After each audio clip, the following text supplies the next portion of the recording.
ಎಲ್ಲರಿಗೂ ನಮಸ್ಕಾರ.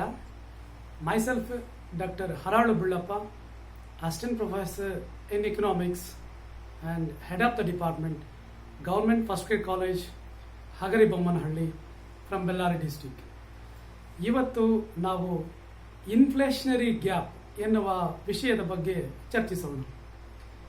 ಇನ್ಫ್ಲೇಷನ್ ಎಂದರೆ ಸತತವಾಗಿ ಬೆಲೆಗಳು ಹೆಚ್ಚಾಗುತ್ತಿರುವ ಪರಿಸ್ಥಿತಿ ಮತ್ತು ಹಣದ ಮೌಲ್ಯವು ಕಡಿಮೆಯಾಗುತ್ತಿರುವ ಪರಿಸ್ಥಿತಿ ಎಂದು ನಾವು ಈಗಾಗಲೇ ತಿಳಿದುಕೊಂಡಿದ್ದೇವೆ. ಇನ್ಫ್ಲೇಷನರಿ ಗ್ಯಾಪ್ ಎನ್ನುವ ವಿಷಯವು ಅತ್ಯಮೂಲ್ಯವಾಗಿದೆ.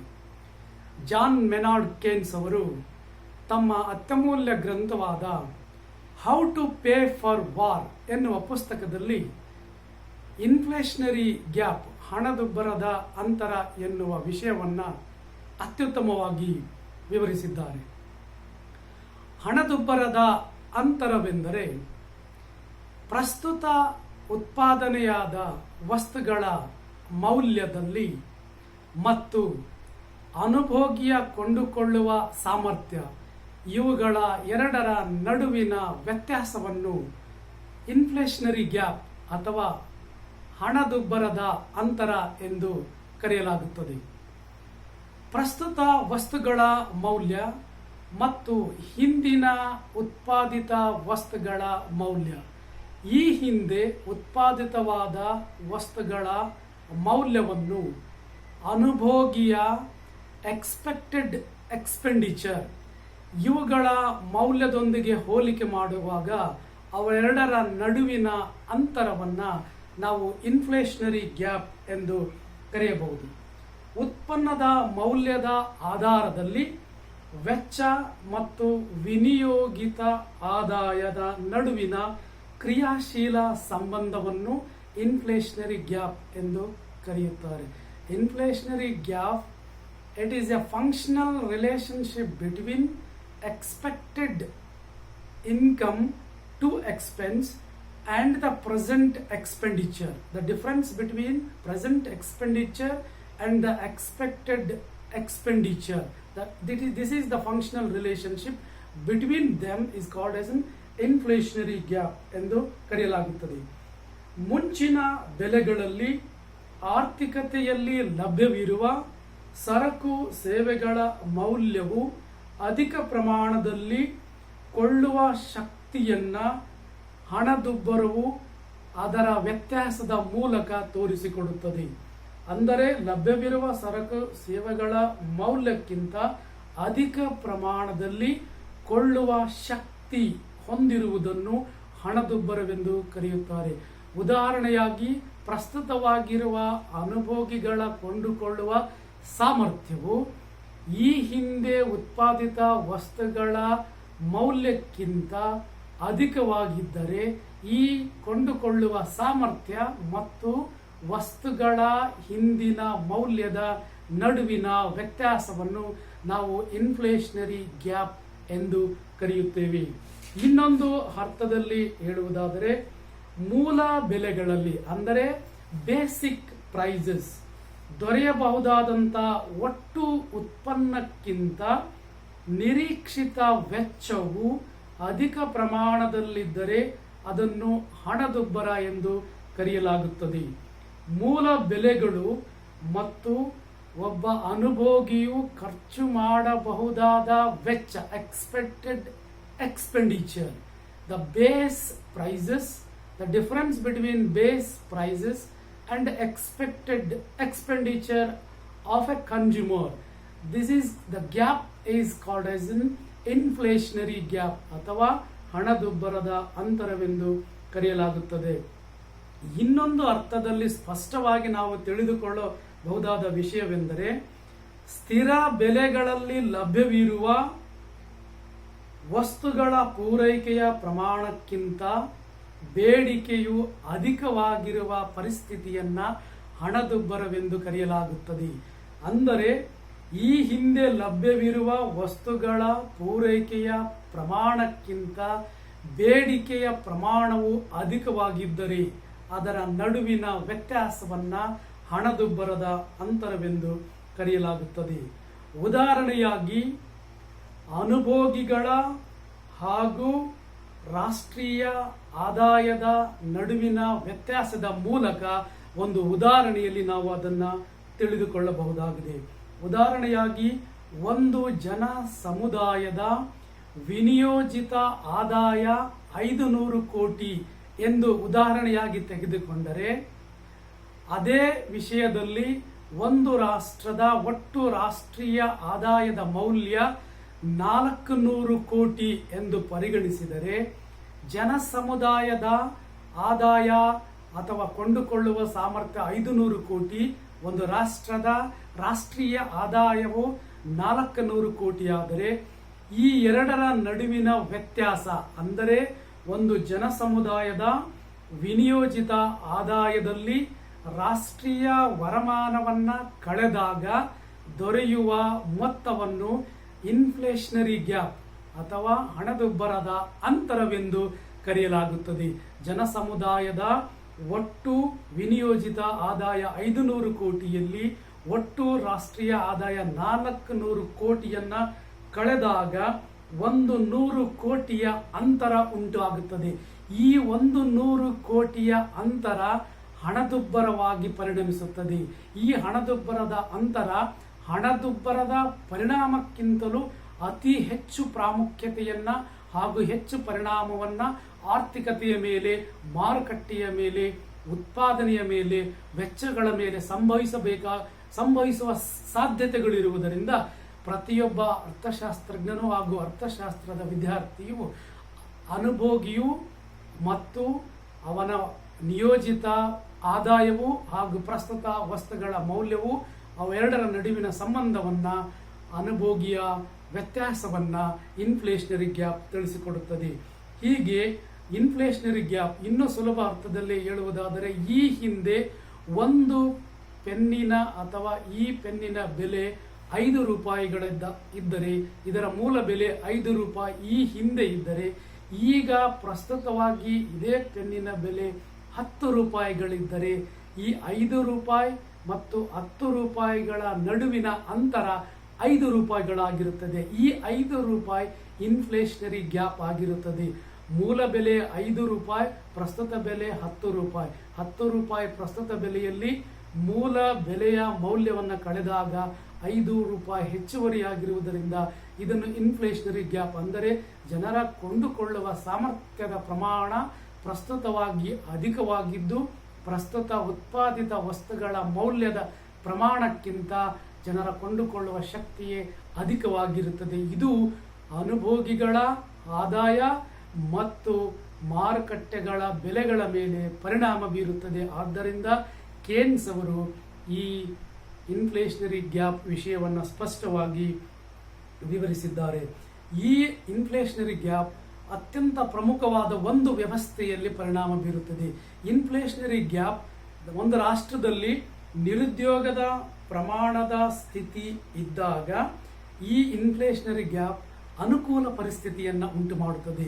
ಅಂದರೆ ನಿರುದ್ಯೋಗದ ಪ್ರಮಾಣ ಇದ್ದಾಗ ಜನರ ಆದಾಯದ ಪ್ರಮಾಣವು ಕಡಿಮೆ ಇದ್ದು ಕೊಂಡುಕೊಳ್ಳುವ ಶಕ್ತಿಯು ಕಡಿಮೆಯಾಗಿರುತ್ತದೆ. ಆದ್ದರಿಂದ ಇನ್ಫ್ಲೇಷನರಿ ಗ್ಯಾಪ್ ಇರುವ ಪರಿಸ್ಥಿತಿಗಳಲ್ಲಿ ನಿರುದ್ಯೋಗದ ಪ್ರಮಾಣವಿದ್ದರೆ ಅದು ಆರ್ಥಿಕತೆಗೆ ಅನುಕೂಲ ಪರಿಸ್ಥಿತಿಯಾಗಿ ಸಂಭವಿಸುತ್ತದೆ. ತದ್ವಿರುದ್ಧವಾಗಿ ಒಂದು ರಾಷ್ಟ್ರದ ಆರ್ಥಿಕ ವ್ಯವಸ್ಥೆಯಲ್ಲಿ ಪೂರ್ಣೋದ್ಯೋಗದ ಪರಿಸ್ಥಿತಿ ಇದ್ದು ಇನ್ಫ್ಲೇಷನರಿ ಗ್ಯಾಪ್ ಅಥವಾ ಹಣದುಬ್ಬರದ ಅಂತರವಿದ್ದರೆ ಅದು ಪ್ರತಿಕೂಲ ಪರಿಣಾಮವನ್ನು ಉಂಟು ಮಾಡುತ್ತದೆ. ಪೂರ್ಣೋದ್ಯೋಗದ ಪರಿಸ್ಥಿತಿಯ ನಂತರ ಎಲ್ಲ ಅನುಭೋಗಿಗಳು ಅಂದರೆ ರಾಷ್ಟ್ರದ ಜನರ ಕೈಯಲ್ಲಿ ಹಣದ ಪ್ರಮಾಣ ಅಥವಾ ಕೊಂಡುಕೊಳ್ಳುವ ಶಕ್ತಿಯ ಪ್ರಮಾಣ ಈಗ ಪ್ರಸ್ತುತವಾಗಿರುವ ಸರಕು ಸೇವೆಗಳ ಮೌಲ್ಯಕ್ಕಿಂತ ಅಧಿಕವಾಗಿರುತ್ತದೆ. ಈ ಮೂಲಕ ಇನ್ಫ್ಲೇಷನರಿ ಗ್ಯಾಪ್ ಅಥವಾ ಹಣದುಬ್ಬರದ ಅಂತರ ನಿರುದ್ಯೋಗದ ಪ್ರಮಾಣ ಅಧಿಕವಾಗಿದ್ದಾಗ ಅನುಕೂಲ ಪರಿಸ್ಥಿತಿಯಲ್ಲಿರುತ್ತದೆ. ಉದ್ಯೋಗದ ಪ್ರಮಾಣ ಅಥವಾ ಪೂರ್ಣೋದ್ಯೋಗದ ಪ್ರಮಾಣ ಪರಿಸ್ಥಿತಿ ಇರುವ ಅರ್ಥವ್ಯವಸ್ಥೆಯಲ್ಲಿ ಇದು ಪ್ರತಿಕೂಲ ಪರಿಣಾಮವನ್ನು ಉಂಟು ಮಾಡುತ್ತದೆ ಎಂದು ಕೇನ್ಸ್ ಅವರು ಈ ಮೂಲಕ ವಿವರಿಸುತ್ತಾರೆ. ಆದ್ದರಿಂದ ಹಣದುಬ್ಬರದ ಅಂತರವು ನಿರೀಕ್ಷಿತ ವೆಚ್ಚವನ್ನು ಹಾಗೂ ವಿನಿಯೋಜಿತ ಆದಾಯಕ್ಕೆ ಕಾರ್ಯಾತ್ಮಕ ಹೋಲಿಕೆಯನ್ನು ಉಂಟು ಮಾಡುತ್ತದೆ. ಅಂದರೆ ನಿರೀಕ್ಷಿತ ವೆಚ್ಚ ಒಬ್ಬ ಅನುಭೋಗಿಯು ಎಷ್ಟು ಖರ್ಚು ಮಾಡಲಿಕ್ಕೆ ತನ್ನ ನಿರೀಕ್ಷತೆಯನ್ನ ಆ ಸಂದರ್ಭದಲ್ಲಿ ರಚನಾತ್ಮಕವಾಗಿ ಅಳವಡಿಸಿಕೊಂಡಿರುತ್ತಾನೆ, ಅದರ ಆದಾಯ ಮತ್ತು ಅವನ ಖರ್ಚುಗಳ ವ್ಯತ್ಯಾಸವು ಪ್ರಸ್ತುತ ಉತ್ಪಾದಿತ ಸರಕು ಸೇವೆಗಳ ಮೌಲ್ಯದಲ್ಲಿ ಪರಿಣಾಮವನ್ನು ಉಂಟು ಮಾಡುತ್ತದೆ. ಆದ್ದರಿಂದ ಅವರು ಒಂದು ಸ್ಪಷ್ಟವಾದ ಸಮೀಕರಣದ ಮೂಲಕ ಕೇನ್ಸ್ ಅವರು ಇನ್ಫ್ಲೇಷನರಿ ಗ್ಯಾಪ್ ಅಥವಾ ಹಣದುಬ್ಬರದ ಅಂತರವನ್ನು ವಿವರಿಸಿದ್ದಾರೆ. ಅಂದರೆ ಸಮಗ್ರ ನಿರೀಕ್ಷಿತ ವೆಚ್ಚ, the aggregate expected expenditure is equal to C+I+G. ಅಂದರೆ ನಿರೀಕ್ಷಿತ ಸಮಗ್ರ ವೆಚ್ಚ ಅಥವಾ ಸಮಗ್ರ ನಿರೀಕ್ಷಿತ ವೆಚ್ಚವು C+I+G. ಅಂದರೆ ಇಲ್ಲಿ consumption expenditure plus investment expenditure plus ಸರಕು ಸೇವೆಗಳ ಮೇಲೆ ಸರ್ಕಾರದ ವೆಚ್ಚವು, ಅಂದರೆ ಅನುಭೋಗಿಯ ವೆಚ್ಚ ಪ್ಲಸ್ ಹೂಡಿಕೆಯ ವೆಚ್ಚ ಪ್ಲಸ್ ಸರಕು ಸೇವೆಗಳ ಮೇಲೆ ಸರ್ಕಾರದ ವೆಚ್ಚ, ಈ ಮೂರು ವಿಷಯಗಳನ್ನ ಕೂಡಿಸಿದಾಗ ಸಮಗ್ರ ನಿರೀಕ್ಷಿತ ವೆಚ್ಚವು ದೊರೆಯುತ್ತದೆ ಎಂದು ಕೇನ್ಸ್ ಅವರು ಸ್ಪಷ್ಟವಾಗಿ ವಿವರಿಸಿದ್ದಾರೆ. ಅದನ್ನು ನಾವು ಒಂದು ರೇಖಾಚಿತ್ರದ ಮೂಲಕ ವಿವರಿಸುವುದಾದರೆ ಇಲ್ಲಿ ಒಂದು ಸ್ಪಷ್ಟವಾದ ರೇಖಾಚಿತ್ರವನ್ನು ನಾನು ನಿಮಗೆ ತೋರಿಸುತ್ತಿದ್ದೇನೆ. ಈ ರೇಖಾಚಿತ್ರದ ಮೂಲಕ ನೀವು ಅಥವಾ ನಿಮ್ಮ ಪುಸ್ತಕದಲ್ಲಿಯೂ ಕೂಡ ಅದನ್ನ ನೋಡಿ ನೀವು ತಿಳಿದುಕೊಳ್ಳಬಹುದು. ಈ ರೇಖಾಚಿತ್ರದಲ್ಲಿ ಪ್ರಸ್ತುತವಾಗಿ OY ಮತ್ತು OX ಅಕ್ಷಗಳಲ್ಲಿ OX ಅಕ್ಷದ ಮೇಲೆ ಸಮಗ್ರ ಆದಾಯದ ಗಾತ್ರ, OY ಅಕ್ಷದ ಮೇಲೆ ಸಮಗ್ರ ವೆಚ್ಚದ ಗಾತ್ರವನ್ನು ವಿವರಿಸಲಾಗಿದೆ. ಅದೇ ರೀತಿ ಇಲ್ಲಿ Y ರೇಖೆಯು, ಅಂದರೆ 45 ಡಿಗ್ರಿಯಲ್ಲಿರುವ Y ರೇಖೆಯು ಅನುಭೋಗದ ವೆಚ್ಚ, ಬಂಡವಾಳ ಹೂಡಿಕೆಯ ವೆಚ್ಚ ಮತ್ತು ಸರ್ಕಾರದ ಸರಕು ಸೇವೆಗಳ ಮೇಲಿನ ವೆಚ್ಚದ ರೇಖೆಯಾಗಿರುತ್ತದೆ. ಈ ರೇಖಾಚಿತ್ರವನ್ನ ಕೇನ್ಸ್ ಅವರು ತಮ್ಮ ಸಮಗ್ರ ಹೂಡಿಕೆ ಹಾಗೂ ಸಮಗ್ರ ನಿರೀಕ್ಷಿತ ವೆಚ್ಚಗಳ ಮೂಲಕ, ಅಂದರೆ C+I+G ಎನ್ನುವ ವಿಷಯದ ಮೂಲಕ ವಿವರಿಸಿದ್ದಾರೆ. ಈ ರೇಖಾಚಿತ್ರದ ಮೂಲಕ ನಾವು ಇನ್ಫ್ಲೇಷನರಿ ಗ್ಯಾಪ್ ಎನ್ನುವ ವಿಷಯವನ್ನ ಅರ್ಥ ಮಾಡಿಕೊಳ್ಳಬಹುದು. ಇದರ ವಿವರಣೆಯನ್ನು ನಾನು ನಿಮಗೆ ಈಗ ವಿವರಿಸುತ್ತಾ ಹೋಗುತ್ತೇನೆ. ನೀವು ನೋಡಿದ ಚಿತ್ರದಲ್ಲಿ ಅನುಭೋಗಿಯು ತನ್ನ ಅನುಭೋಗದ ವೆಚ್ಚ, ಹೂಡಿಕೆಯ ವೆಚ್ಚ ಮತ್ತು ಸರ್ಕಾರವು ಸಮಗ್ರ ಸರಕು ಸೇವೆಗಳ ಮೇಲೆ ನೀಡುವ ವೆಚ್ಚಗಳನ್ನು ವಿವರಿಸುತ್ತಾ ಹೋಗಿದ್ದಾರೆ. ಈ ಮೂಲಕ ಇಲ್ಲಿ ವ್ಯತ್ಯಾಸವಾಗುವ ಸರ್ಕಾರವು ಸರಕು ಸೇವೆಗಳ ಮೌಲ್ಯದ ಮೇಲೆ ಮಾಡುವ ವ್ಯತ್ಯಾಸವನ್ನ ಅಲ್ಲಿ ಹೆಚ್ಚುವರಿಯಾಗಿ ಅದರ ಬದಲಾವಣೆಯನ್ನ ಈ ರೇಖಾಚಿತ್ರದಲ್ಲಿ ವಿವರಿಸಿದ್ದಾರೆ. ಹಣದುಬ್ಬರದ ಅಂತರಕ್ಕೆ ಕೇನ್ಸ್ ಅವರು ಕೆಲವು ಪರಿಹಾರ ಕ್ರಮಗಳನ್ನು ನೀಡಿದ್ದಾರೆ. ಹಣದುಬ್ಬರದ ಅಂತರವನ್ನು ಕೇನ್ಸ್ ಅವರ ಪರಿಹಾರ ಕ್ರಮಗಳ ಮೂಲಕ ವಿವರಿಸುವುದಾದರೆ, ಹಣದುಬ್ಬರದ ಅಂತರಕ್ಕೆ ಪರಿಹಾರ ಕ್ರಮವಾಗಿ ಮೊದಲನೆಯದಾಗಿ ಉಳಿತಾಯ ಕ್ರಮವನ್ನು ಹೆಚ್ಚಿಸುವುದು. ಮೊದಲನೆಯದಾಗಿ ಉಳಿತಾಯ ಕ್ರಮವನ್ನು ಹೆಚ್ಚಿಸುವುದರ ಮೂಲಕ ಜನರ ಖರ್ಚು ಮಾಡಬಹುದಾದ ಆದಾಯವನ್ನ ಕಡಿಮೆಗೊಳಿಸಲು ಅವಕಾಶವಿರುತ್ತದೆ. ಉಳಿತಾಯ ಕ್ರಮವನ್ನು ಹೆಚ್ಚು ಮಾಡುವುದರ ಮೂಲಕ ಜನರಲ್ಲಿ ಅವರ ಕೊಂಡುಕೊಳ್ಳುವ ಸಾಮರ್ಥ್ಯವನ್ನು ಕಡಿಮೆಗೊಳಿಸಿ ಆ ಮೂಲಕ ಹಣದುಬ್ಬರದ ಅಂತರವನ್ನು ಸರಿದೂಗಿಸಲು ಸಾಧ್ಯತೆಗಳಿರುತ್ತವೆ. ಅದೇ ರೀತಿಯಾಗಿ ನಂತರ ಉತ್ಪಾದನೆಯನ್ನು ಹೆಚ್ಚಿಸುವುದು. ಸರಕು ಸೇವೆಗಳನ್ನು ಅಧಿಕ ಪ್ರಮಾಣದಲ್ಲಿ ಉತ್ಪಾದನೆ ಮಾಡಿದಾಗ ಅಲ್ಲಿ ಉಂಟಾಗುವ ಹೆಚ್ಚುವರಿ ಬೇಡಿಕೆಯನ್ನ ಹೆಚ್ಚುವರಿ ಉತ್ಪಾದನೆಯ ಮೂಲಕ ಸರಿದೂಗಿಸಿದಾಗ ಹಣದುಬ್ಬರದ ಅಂತರ ಕಡಿಮೆಯಾಗುತ್ತದೆ. ನಂತರ ಮೂರನೆಯದಾಗಿ ತೆರಿಗೆಗಳನ್ನು ಹೆಚ್ಚುಗೊಳಿಸುವುದು. ಸರ್ಕಾರವು ತೆರಿಗೆಯ ಮೂಲಕ ಸಾರ್ವಜನಿಕ ಆದಾಯದ ಸಂಗ್ರಹವನ್ನು ಹೆಚ್ಚುಗೊಳಿಸುವುದರಿಂದ, ಸರಕು ಸೇವೆಗಳ ಮೇಲೆ ಹೆಚ್ಚು ತೆರಿಗೆಯನ್ನು ವಿಧಿಸುವುದರಿಂದ ಜನರ ಕೊಂಡುಕೊಳ್ಳುವ ಸಾಮರ್ಥ್ಯವು ಕಡಿಮೆಯಾಗುತ್ತದೆ. ಹೆಚ್ಚಿನ ಪ್ರಮಾಣದಲ್ಲಿ ತೆರಿಗೆಯು ಅವರ ಖರ್ಚಿನ ಮೂಲಕ ವಿನಿಯೋಗವಾಗುವುದರಿಂದ ಅವರ ನಿರೀಕ್ಷಿತ ವಿನಿಯೋಗದ ಪ್ರಮಾಣ ಹೆಚ್ಚುವರಿ ತೆರಿಗೆ ಕಟ್ಟುವುದರ ಮೂಲಕ ಕಡಿಮೆಯಾಗುತ್ತದೆ. ಈ ಕ್ರಮವಾಗಿ ಉಳಿತಾಯವನ್ನು ಹೆಚ್ಚಿಸುವುದು, ಉತ್ಪಾದನೆಯನ್ನು ಹೆಚ್ಚಿಸುವುದು ಮತ್ತು ಹೆಚ್ಚು ತೆರಿಗೆಗಳನ್ನು ವಿಧಿಸುವುದರ ಮೂಲಕ ಹಣದುಬ್ಬರದ ಅಂತರಕ್ಕೆ ಪರಿಹಾರವನ್ನು ಕೇನ್ಸ್ ಅವರು ಈ ಮೂಲಕ ವಿವರಿಸಿದ್ದಾರೆ. ಕೇನ್ಸ್ ಅವರ ಪ್ರಕಾರ ಹಣದುಬ್ಬರದ ಪ್ರಯೋಜನಗಳು, what are the benefits of inflationary gap.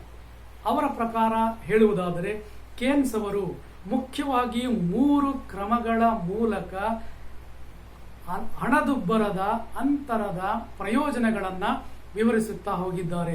ಮೊದಲನೆಯದಾಗಿ, ಹಣದುಬ್ಬರದ ಒತ್ತಡಕ್ಕೆ ಕಾರಣವಾಗುವ ಅಂಶಗಳನ್ನು ಸರಿಯಾಗಿ ಗುರುತಿಸಲು ಸಾಧ್ಯವಾಗುತ್ತದೆ. ಹಣದುಬ್ಬರದ ಪರಿಸ್ಥಿತಿಯು ಆರ್ಥಿಕ ವ್ಯವಸ್ಥೆಯನ್ನ ದುಷ್ಪರಿಣಾಮಕ್ಕೆ ತಳ್ಳುವುದರಿಂದ ಅಥವಾ ದುಸ್ಥಿತಿಗೆ ತಳ್ಳುವುದರಿಂದ, ಹಣದುಬ್ಬರದ ಅಂತರವನ್ನು ಅಳತೆ ಮಾಡುವುದರಿಂದ ಆ ಹಣದುಬ್ಬರದ ಒತ್ತಡದ ಅಂಶಗಳು ಯಾವುವು ಎನ್ನುವುದನ್ನು ಸುಲಭವಾಗಿ ಅರ್ಥೈಸಿಕೊಳ್ಳಲು ಹಣದುಬ್ಬರದ ಅಂತರದ ವಿವರಣೆ ಸಾಧ್ಯವಾಗುತ್ತದೆ ಎಂದು ವಿವರಿಸಿದ್ದಾರೆ. ಎರಡನೆಯದಾಗಿ, ಹಣದುಬ್ಬರದ ಒತ್ತಡಕ್ಕೆ ಈ ಪರಿಕಲ್ಪನೆಯು ನಿಖರವಾದ ಅಂದಾಜುಗಳನ್ನು ಮಾಡಲು ಸಾಧ್ಯವಾಗುತ್ತದೆ. ಹಣದುಬ್ಬರಕ್ಕೆ ಯಾವ ಯಾವ ಅಂಶಗಳು ಸ್ಪಷ್ಟವಾಗಿ ನಿಖರವಾಗಿ ಪರಿಣಾಮವನ್ನು ಬೀರುತ್ತವೆ ಎನ್ನುವುದನ್ನು ತಿಳಿದುಕೊಳ್ಳಲು ಹಣದುಬ್ಬರದ ಅಂತರವನ್ನು ಸರಿಯಾಗಿ ಅರ್ಥೈಸುವುದರಿಂದ ಹಣದುಬ್ಬರದ ಕಾರಣಗಳನ್ನು ನಿಖರವಾಗಿ ಅರ್ಥ ಮಾಡಿಕೊಳ್ಳಲು ಸಾಧ್ಯವಾಗುತ್ತದೆ ಎಂದು ವಿವರಿಸಿದ್ದಾರೆ. ನಂತರ, ಸಾರ್ವಜನಿಕ ಪ್ರಾಧಿಕಾರದವರು ಹಣದುಬ್ಬರದ ನಿಯಂತ್ರಣಕ್ಕೆ ಸರಿಯಾಗಿ ಧೋರಣೆಗಳನ್ನು ಅನುಸರಿಸಲು ಸಾಧ್ಯವಾಗುತ್ತದೆ. ಸಾರ್ವಜನಿಕ ಪ್ರಾಧಿಕಾರವೆಂದರೆ ಎಲ್ಲ ಸರಕಾರದ ಅಧೀನ ಸಂಸ್ಥೆಗಳು ಅಥವಾ ಸರಕಾರದ ಎಲ್ಲ ರೀತಿಯ ಆಡಳಿತಾತ್ಮಕ ವ್ಯವಸ್ಥೆಯವರು ಹಣದುಬ್ಬರದ ಪರಿಸ್ಥಿತಿಗಳನ್ನು ಸ್ಪಷ್ಟವಾಗಿ ನಿಯಂತ್ರಣದಲ್ಲಿ ತರಲು ಹಣದುಬ್ಬರದ ಅಂತರದ ವ್ಯವಸ್ಥಾಪನೆಯ ಅಧ್ಯಯನವು ಕಾರಣವಾಗುತ್ತದೆ. ಈ ಮೂಲಕ ಹಣದುಬ್ಬರದ ಹಲವು ಪ್ರಯೋಜನಗಳು ಸಹ ಆರ್ಥಿಕತೆಗೆ ಅನುಕೂಲಕರ ವಾತಾವರಣವನ್ನು ಮತ್ತು ಆರ್ಥಿಕ ವ್ಯವಸ್ಥೆಗೆ ಹಣದುಬ್ಬರದ ಯೋಜನೆಗಳನ್ನು ರೂಪಿಸಲು ಹಣದುಬ್ಬರದ ಅಂತರದ ಅಧ್ಯಯನ ಕಾರಣವಾಗುತ್ತದೆ ಎಂದು ಕೇನ್ಸ್ ಅವರು ಹಣದುಬ್ಬರದ ಪರಿಹಾರ ಅಥವಾ ಪ್ರಯೋಜನಗಳನ್ನು ವಿವರಿಸಿದ್ದಾರೆ. ನಂತರ, ಹಣದುಬ್ಬರದ ನಿಯಂತ್ರಣ, how to control the inflationary gap, ಹಣದುಬ್ಬರವನ್ನು ಹೇಗೆ ನಿಯಂತ್ರಿಸಬೇಕು ಎನ್ನುವ ವಿಷಯವನ್ನು ಕೇನ್ಸ್ ಅವರು ಪ್ರಮುಖವಾಗಿ 4 ಅಂಶಗಳ ಮೂಲಕ ವಿವರಿಸಿದ್ದಾರೆ. ಮೊದಲನೆಯದಾಗಿ, ಹಣಕಾಸಿನ ಕ್ರಮಗಳು, financial measures or monetary measures. ಈ ಮಾನಿಟರಿ ಮೆಜರ್ಸ್ ಅಲ್ಲಿ 3 ಅಂಶಗಳನ್ನ ಮೂಲಕ ಅವರು ವಿವರಿಸಿದ್ದಾರೆ. ಮೊದಲನೆಯದಾಗಿ, ಸಾಲ ನಿಯಂತ್ರಣ ಕ್ರಮಗಳು, ಕ್ರೆಡಿಟ್ ಕಂಟ್ರೋಲ್ ಮೆಜರ್ಸ್.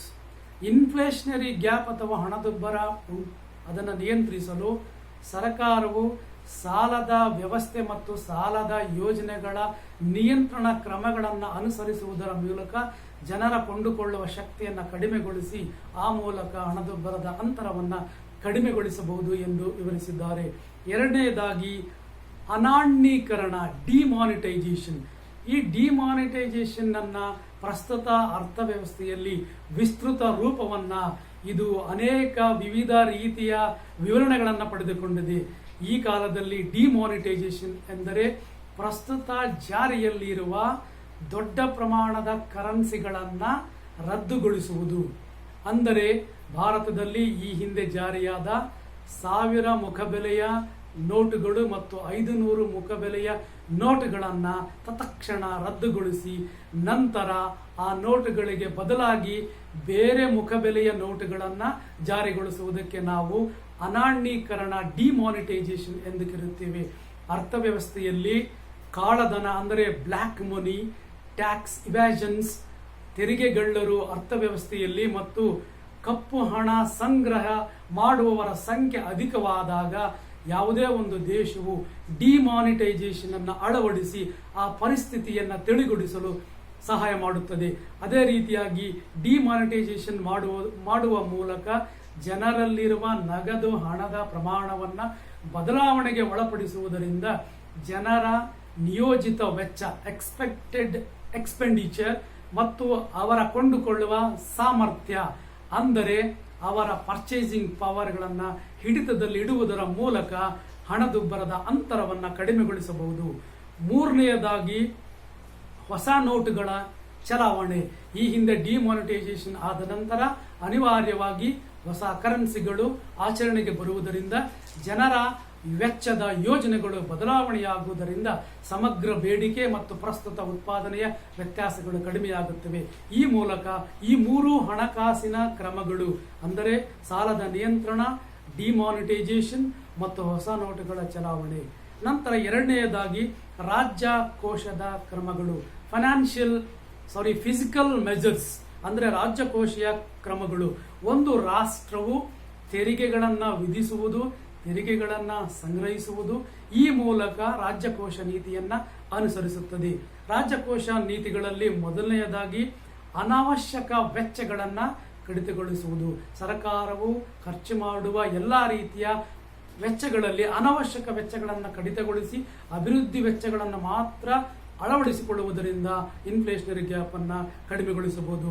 ನಂತರ ಎರಡನೆಯದಾಗಿ ತೆರಿಗೆಯನ್ನು ಹೆಚ್ಚುಗೊಳಿಸುವುದು. ತೆರಿಗೆಯ ಪ್ರಮಾಣವನ್ನು ಕ್ವಾಂಟಿಟಿ ಆಫ್ ಟ್ಯಾಕ್ಸ್ ಅಥವಾ ಟ್ಯಾಕ್ಸ್ ರೇಟ್ ಅನ್ನು ಜಾಸ್ತಿಗೊಳಿಸುವುದು. ಈಗ ಪ್ರಸ್ತುತ ಜಾರಿಯಲ್ಲಿರುವ ಗೂಡ್ಸ್ ಅಂಡ್ ಸರ್ವಿಸ್ ಟ್ಯಾಕ್ಸಿನ ಅನೇಕ ತೆರಿಗೆಯ ದರಗಳಲ್ಲಿ ಬದಲಾವಣೆ 12%, 16%, 17%, 24%, 27% ಹೀಗೆ ತೆರಿಗೆಯ ದರಗಳನ್ನು ಹೆಚ್ಚುಗೊಳಿಸಿ ಉದ್ದೇಶಿತ ವೆಚ್ಚಗಳನ್ನು ಕಡಿಮೆಗೊಳಿಸುವುದು. ನಂತರ ಮೂರನೆಯದಾಗಿ ಸಾರ್ವಜನಿಕ ಸಾಲ. ಸರ್ಕಾರವು ಅನಾವಶ್ಯಕವಾಗಿ ಅಂತಾರಾಷ್ಟ್ರೀಯ ಮತ್ತು ದೇಶೀಯ ಮಟ್ಟದಲ್ಲಿ ಪಡೆದುಕೊಳ್ಳುವ ಸರ್ಕಾರದ ಸಾಲದ ಪ್ರಮಾಣವನ್ನು ಕಡಿತಗೊಳಿಸುವುದು. ಸರ್ಕಾರದ ವೆಚ್ಚ ಮತ್ತು ಸರ್ಕಾರದ ಆದಾಯದ ನಡುವೆ ಅಲ್ಲಿ ಅನಿರೀಕ್ಷಿತ ಸಮಸ್ಯೆಗಳು ಉಂಟಾದಾಗ ಆ ಸಾಲದ ಪ್ರಮಾಣಗಳನ್ನು ಸರ್ಕಾರವು ನಿರ್ವಹಿಸುತ್ತದೆ. ಅವುಗಳ ಮೇಲೆ ನಿಯಂತ್ರಣ ಹೇರಿ ಹಣದುಬ್ಬರದ ಅಂತರವನ್ನು ಕಡಿಮೆಗೊಳಿಸಬಹುದು. ನಂತರ ಉಳಿತಾಯದಲ್ಲಿ ಹೆಚ್ಚಳ. ಸಾರ್ವಜನಿಕರು ಉಳಿತಾಯದ ಕ್ರಮಗಳನ್ನು ಹೆಚ್ಚುಗೊಳಿಸುವುದರ ಮೂಲಕ ಉಳಿತಾಯವು ಹೆಚ್ಚಾದಂತೆಲ್ಲ ಸಾರ್ವಜನಿಕರ ಕೈಯಲ್ಲಿ ಅವರ ಆದಾಯದ ಪ್ರಮಾಣ ಕಡಿಮೆಯಾಗುತ್ತದೆ. ನಂತರ ಹೆಚ್ಚುವರಿ ಮುಂಗಡ ಪತ್ರವನ್ನು ಮಂಡಿಸುವುದು, ಸರ್ಪ್ಲಸ್ ಬಜೆಟ್ ಅಂದರೆ ಸರ್ಕಾರವು ವಾರ್ಷಿಕವಾಗಿ ಮಂಡಿಸುವ ಮುಂಗಡ ಪತ್ರದಲ್ಲಿ ಕೊರತೆ ಮುಂಗಡ ಪತ್ರ, ಸಮಾನ ಮುಂಗಡ ಪತ್ರ ಮತ್ತು ಹೆಚ್ಚುವರಿ ಮುಂಗಡ ಪತ್ರ. ಸಾಮಾನ್ಯವಾಗಿ ಯಾವುದೇ ಒಂದು ರಾಷ್ಟ್ರವು ರಾಷ್ಟ್ರದ ಕಲ್ಯಾಣ ಮತ್ತು ಆರ್ಥಿಕ ಅಭಿವೃದ್ಧಿಯ ದೃಷ್ಟಿಯಿಂದ ಪ್ರಮುಖವಾಗಿ ಭಾರತದಂತಹ ಅತ್ಯಂತ ವಿಶ್ವದಲ್ಲಿಯೇ ಎರಡನೇ ಹೆಚ್ಚು ಜನಸಂಖ್ಯೆ ಹೊಂದಿರುವ ರಾಷ್ಟ್ರ ಹಾಗೂ ದಿ ವರ್ಲ್ಡ್ ಲಾರ್ಜೆಸ್ಟ್ ಡೆಮಾಕ್ರಸಿ ಇರುವ ರಾಷ್ಟ್ರದಲ್ಲಿ ನಾವು ಸಾಮಾನ್ಯವಾಗಿ ಕೊರತೆಯ ಮುಂಗಡ ಪತ್ರವನ್ನು ನೋಡುತ್ತೇವೆ. ಆದರೆ ಒಂದು ರಾಷ್ಟ್ರ ಆರ್ಥಿಕ ವ್ಯವಸ್ಥೆಯಲ್ಲಿ ಪೂರ್ಣೋದ್ಯೋಗದ ಪರಿಣಾಮದ ನಂತರದಲ್ಲಿ ಬೀರಬಹುದಾದ ಇನ್ಫ್ಲೇಷನರಿ ಗ್ಯಾಪ್ ಉಂಟಾದಾಗ ಸರ್ಕಾರವು ಹೆಚ್ಚುವರಿ ಮುಂಗಡ ಪತ್ರ ಅಂದರೆ ಹೆಚ್ಚುವರಿ ಮುಂಗಡ ಪತ್ರವೆಂದರೆ ಸರ್ಕಾರದ ಒಂದು ವರ್ಷದ ಸಂಗ್ರಹಿತವಾದ ಎಲ್ಲ ಮೂಲದ ಆದಾಯದ ಪ್ರಮಾಣಗಳು ತಾನು ಖರ್ಚು ಮಾಡಿದ ವೆಚ್ಚಗಳಿಗಿಂತ ಹೆಚ್ಚಾಗಿರುತ್ತದೆ. ಆದಾಯವೇ ಹೆಚ್ಚಿದ್ದು ಸರ್ಕಾರದ ಎಲ್ಲ ವೆಚ್ಚಗಳು ಕಡಿಮೆ ಇದ್ದಾಗ ಆದಾಯ ಮತ್ತು ಖರ್ಚುಗಳನ್ನು ಹೋಲಿಕೆ ಮಾಡಿದಾಗ ಸರ್ಕಾರದ ಆದಾಯವೇ ಹೆಚ್ಚಾಗಿರುತ್ತದೆ. ಅದನ್ನು ಸರ್ಪ್ಲಸ್ ಬಜೆಟ್ ಎಂದು ಕರೆಯಲಾಗುತ್ತದೆ. ಈ ಹೆಚ್ಚುವರಿ ಮುಂಗಡ ಪತ್ರವನ್ನು